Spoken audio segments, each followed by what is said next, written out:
Please ಇಂಥ ತಪ್ಪ ಒಟ್ಟ ಮಾಡಕ್ ಹೋಗ್ಬೇಡ್ರಿ. ನಿನ್ನೆ ಒಂದ್ ರೀಲ್ ನೋಡಿದ್ದೆ. ಅದ್ರಾಗ ಒಬ್ಬ ಮನುಷ್ಯ ತನ್ನ ಪೆಟ್ಟಿಗೆ ಎಳ್ಕೊಂಡ ರಾಜಧಾನಿ ಎಕ್ಸ್ಪ್ರೆಸ್ ಹತ್ತಾತಿದ್ರ. ಅದ ಟೈಮ್ದಾಗ ಆ ಪೆಟ್ಟ ಟ್ರೈನ್ ತಳಗ್ ಹೋಗ್ಬಿಡ್ತ. ನಾ ಕಾಮೆಂಟ್ ಸೆಕ್ಷನ್ ಓದಾಗ ಗೊತ್ತಾತ ಆ ನಾಯಿ ಈಗ ಸೇಫ್ ಐತ್ ಅಂತೇಳಿ. ಇಂಥ ಇನ್ಸಿಡೆಂಟ್ ನಮ್ ವರ್ಲ್ಡ್ ಒಳಗ್ ಭಾಳ ಆಗ್ತಿರ್ತಾವ. ಹೋದ ವರ್ಷ ನಮ್ ಕಲಿಗೊಬ್ರ ಒಂದ್ ಟ್ರಿಪ್ಪಿಗೆ ಹೊಂಟಿದ್ರ. ಅವ್ರ ಜೊತೆ ಅವ್ರ ಪತ್ನಿ ಮತ್ 2 ವರ್ಷದ ಅವಳಿ ಜವಳಿ ಮಕ್ಕಳಿದ್ರ.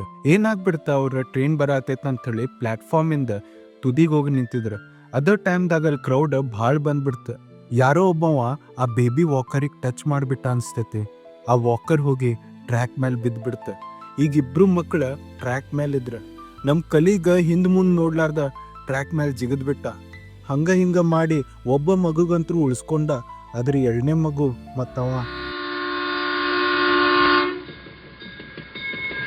ಗೌರ್ಮೆಂಟ್ ಎಷ್ಟಾರ ಸೇಫ್ಟಿ ಇನ್ಸ್ಟ್ರಕ್ಷನ್ ತೆಗಿಲಿ, ಎಷ್ಟಾರ ಟೆಕ್ನಾಲಜಿ ಬೆಳಿಲಿ, ಅದು ನಮ್ಮ ಮೈಂಡ್ಸೆಟ್ ಒಳಗಿರ್ತೈತಿ ನಾವು ಸೇಫ್ ಆಗಿರ್ಬೇಕಂತೇಳಿ.